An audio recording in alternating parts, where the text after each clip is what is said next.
Yes, you guys know what that music means right there. Hello, beautiful people. I am Kevin John. Hope you love high school football because the next 10 minutes will be full of it. Welcome to the quarterfinals of the Sac-Joaquin Section playoffs. This is where things get real. It's literally win or go home. Now, we'll kick this party off with our ABC 10 Game of the Week. Matt George is standing by in Elk Grove with more. It's playoff time in the Sac-Joaquin Section, and we got a rematch from Week 1 to kick off postseason play. The Monterey Trail Mustangs hosting the Inderkum Tigers. It's only right these two teams meet in the postseason after their season-opening battle, which Monterey Trail won 27-22. Tonight, the Mustangs hoped that history would repeat itself. Meanwhile, the loss to Monterey Trail was the only defeat the Inderkum Tigers suffered this season, so you best believe they had revenge on the mind. But this Mustang run game is no joke. Opening drive, sophomore running back Xander McKee just comes out of nowhere, finding a hole in the line and breaking out for the game's first touchdown. Imagine scoring a touchdown in a varsity playoff game as just a sophomore. I was still too scared to ask someone to homecoming sophomore year. But Xander wasn't done there. Here he is early in the second quarter, exploding for a huge run down the sideline, setting up Monterey Trail for their second touchdown of the game. Quarterback Caden Love flips the ball out to senior running back Odie Jefferson for the score, and just like that, Monterey Trail is up 14-0. And once you fall behind the Mustangs, well, you're in a world of trouble, as the Tigers soon found out. Inderkum's offense is no joke, but they had absolutely no answer for Monterey Trail tonight. Blitz after blitz after blitz. Inderkum was running for their lives behind the line of scrimmage. Meanwhile, Caden Love was showing off his run game outside the pocket. He breaks out for a huge touchdown run, building Monterey Trail's lead up to 21-0. Unfortunately, Love was injured on the play and had to exit the game, but his teammates had his back as the Inderkum Tigers could only manage a single field goal on offense. They fall to the Mustangs once again, 45-3 the final. Monterey Trail advances to the Division I semifinals, where they will face the winner of the Folsom versus Downey game. Kevin John, why don't you tell us how that game and the others around the section went? Thank you, Matt. But before I tell them that, why don't I say that you did actually work up your courage to ask out your college crush, because that ended up becoming your wife. So congratulations, Matt. Good work out there, too. All right, guys, we're going to keep this show rolling with the quarterfinals of the section playoffs. And you can't spell Sac-Joaquin Section playoffs without the Folsom Bulldogs. We're heading to Folsom High School, the top-seeded Bulldogs seeking their 5th straight section title in the Division I bracket. And their victims this night, the Downey Knights out of Modesto. And check this out, y'all. Opening kickoff. Downey kicking to Folsom. Isaiah Williams fields this. And just like a teen running home on a Friday night to make curfew, Williams is going to run this all the way to the house. And he made curfew. Shout out to Folsom special teams coach. That was the perfect wedge on the return. Just like that, the Bulldogs are on the board. But Downey will clap back. Julian Massanai fakes the handoff, tricks everyone, including the cameraman, but he doesn't trick Christian Cannon, who brings us in for the 28-yard touchdown. Downey would actually take a 14-6 lead midway through the first. But when you have Rider Lions on your team, no lead is ever safe. Later in the first, 4th and 9 for Folsom. Lions doing what he does best, throwing dimes. This one to Jamison Powell for the touchdown.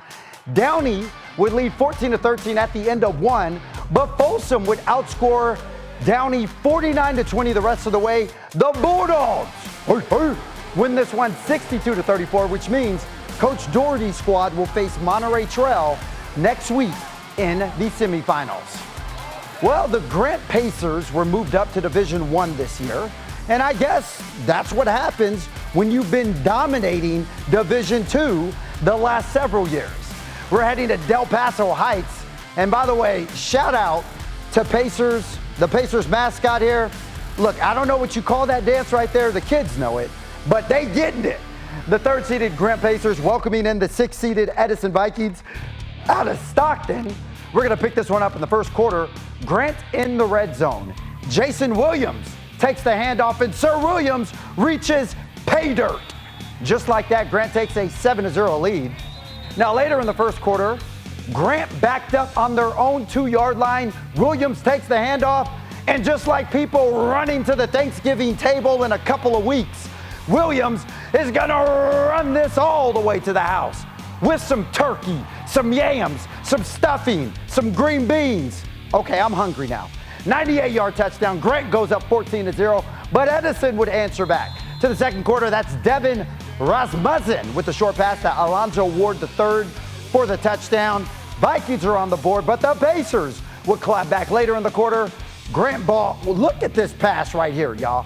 Going deep, and look at the diving catch by Zoe Edwards for the touchdown. My goodness, that boy Gould. Grant goes on to win this one 35-22. The Pacers will face the Oak Ridge Trojans next week in the semifinals. Congrats to them on the victory. Now staying in Division II, the Chavez Titans out of Stockton have been one of the great stories this season. For the first time in program history, the Titans went a perfect 10-0 during the regular season. But that was the regular season, and Friday night was the playoffs. We're heading to Granite Bay High School, where the theme was ski night in the student section. Loving all the ski goggles right there. The number 2 seeded Grizzlies welcoming in the 7th seeded Chavez Titans out of Stockton. The Titans looking to keep their perfect season going. Only problem is they never had to face Isaiah N.A. before. We'll pick this one up in the first quarter. Grizzlies ball. This dude N.A. all gas, no brakes. Or should I say all hair, no brakes. He busts out a big run right there. Later on the drive, Grizzlies in the red zone, and let Isaiah eat. The Sac State commit runs this up the gut for the first touchdown of the game, and he was just getting started. Later in the quarter, Grizzlies inside the 5-yard line, and do I even need to tell y'all where this ball is going? N.A. busts in for his second touchdown of the night, and he gets lifted in the air. Grizzlies up 14-0 at this point, but Chavez not going down without a fight. Later in the first, Elijah Walker taking matters into his own hands literally as he jukes a few defenders, picks up a nice gain. Unfortunately for the Titans, this drive would lead nowhere. Now back to that N.A. fellow. We all know he can run the ball, but did you know he can throw it too? Here in the second quarter, it's the old halfback pass. N.A. throws a dime to Sean Barnett Jr. Sean running this in for the touchdown. N.A., you are too much, my friend. This game, all Granite Bay, they go on to defeat Chavez 50-0. Up next, Coach Catalico's team will face fellow SFL opponent Rockland in the semifinals. Hey, next we're heading to Division IV to the campus of 12 Bridges in Lincoln. The top-seeded Raging Rhinos hosting the 8th-seeded Fairfield Falcons. Here in the second quarter, 12 Bridges in the red zone. Chase Walidko, no diggity, no doubt, he gets the touchdown. To the second quarter now. Raging Rhinos back on the attack. This time Bradley Kirby takes the handoff. He runs this in for the touchdown. This game was all 12 Bridges. They go on to defeat Fairfield 71-35. Next week, they will face East Union in the semifinals. All right, well, we're going to keep this show going. I am not tired yet. Next, we're moving to Division V, where the Lincoln Fighting Zebras have been standing on business all season. But see, the one thing Lincoln hasn't done this season is face the Lathrop Spartans. We're heading to Lincoln High School, the 4th-seeded Fighting Zebras playing host to the 5th-seeded Lathrop Spartans. We're going to pick this one up in the first quarter. Lathrop ball. Darian Reno rows out and fires a dart into the chest of Pablo Pena. Good luck tackling that guy. Pena drinks milk. All right, later on the drive, Lathrop in the red zone. And didn't I just say it's hard to tackle this Pena guy? Look at him as he dives in for the touchdown. But see, Lincoln says, y'all ain't about to come into our house and toss us around. To the second quarter now, Eli Duff going deep. And look at the catch right here by Aiden Trabator. Good Lord, Aiden Trabator. That was a heck of a catch right there. Aiden fired up. Now later on the drive, Lincoln in the red zone. Brock Gaylor takes the handoff, and he will not be denied as he runs in for the touchdown. Yeah, Brock drinks milk. This game was a back-and-forth fight, but in the end, the Lathrop Spartans defeat Lincoln 28-21. They will face the winner of this next game. Staying in Division V. Next, we're heading to Orangeville on the campus of Casa Roble.